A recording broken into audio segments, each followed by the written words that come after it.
Yearning for that chewy, tangy sourdough pizza from your favorite restaurant? Imagine crafting an even better version yourself. Today, AI chef unveils the secrets to unforgettable sourdough pizza dough, streamlining traditional techniques for peak flavor and easy perfection. The best part? This recipe concludes just before baking, granting you complete freedom to customize your pizza masterpiece. Let's get started. The heart and soul of our pizza starts with a dynamic starter. Aim for 100 grams, around 3.5 ounces, of active sourdough starter, hydrated at 100%, meaning equal parts flour and water. It should be bubbly, nearly doubled, and brimming with life. Why is activity paramount? It guarantees a proper rise and that signature sourdough tang. Time to unleash its magic. In a spacious mixing bowl, I'm using a transparent one for maximum visibility. Combine the active sourdough starter with 140 grams, approximately 5 ounces, of lukewarm water. Ideally, this is around 29 to 32 degrees Celsius, or 85 to 90 degrees Fahrenheit. Why this specific range? Overly hot water can harm the starter, while cold water can inhibit it.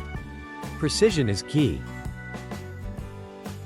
Using a flexible spatula, silicone is ideal, or even your hand. Gently blend the starter and water until it's mostly dissolved. Perfection isn't required, we simply want a uniform base. We're essentially awakening the starter, preparing it to perform its magic. What comes next? Now for strength and structure. Introduce 200 grams, about 7 ounces or 1 2/3 cups, lightly packed, of bread flour to the bowl. Bread flour is vital due to its high gluten content, essential for that desirable chewy texture. Next, add 4 grams, roughly 3/4 of a teaspoon, of fine sea salt. Curious about why sea salt is the superior choice? I'll share the reasons shortly. Time to get hands-on. Combine the components with your hand or a dough scraper until a rough, shaggy dough emerges. We're holding off on kneading for now. The dough will appear uneven, precisely what we're aiming for. Now, seal the bowl with plastic wrap or a lid to initiate the autolyse process. Allow it to rest for 30 minutes. What transformations occur during this resting phase? Here's an AI chef gem. Many recipes omit the autolyse, but our analysis shows that this 30-minute rest dramatically elevates the dough. It allows the flour to fully hydrate, boosting gluten development and creating a more pliable dough. The payoff? A lighter, airier crust. Now that our dough has rested, let's maximize its potential. Post-autolyse, lightly dust your work surface with flour. Transfer the dough and knead for 5 to 7 minutes until smoother and more elastic. Or, opt for a no-knead approach with stretch and folds. Gently lift and stretch one side of the dough, folding it over the center. Rotate the bowl 90 degrees and repeat 4 or 5 times. Which technique yields the ultimate pizza base? Regardless of your chosen method, cover the dough and let it rest for 30 minutes, allowing the gluten to relax and further develop. Following this rest, repeat the stretch and fold process 3 to 4 more times over the subsequent 1 to 2 hours. This bolsters strength and structure without overworking the dough. What awaits us after all this stretching and folding? Lightly grease a fresh bowl with olive oil. Place the dough inside, turning to coat. Cover with plastic wrap or a lid.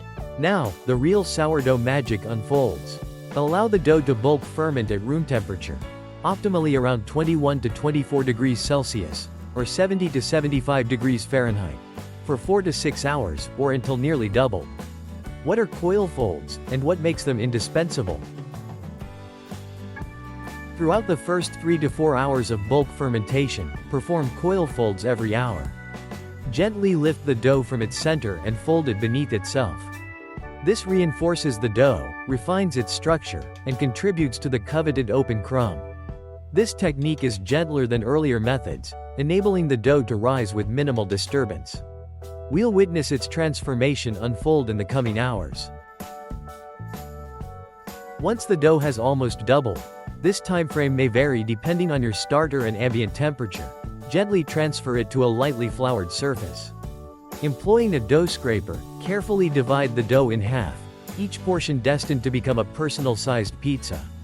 With the division complete, what's the secret to a perfectly formed pizza base?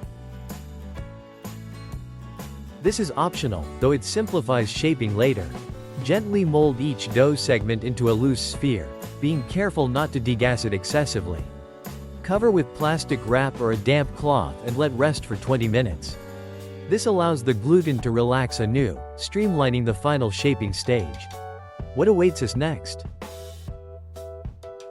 Following the rest, gently coax each piece of dough into either a taut sphere or a flattened disc, envisioning the ultimate pizza.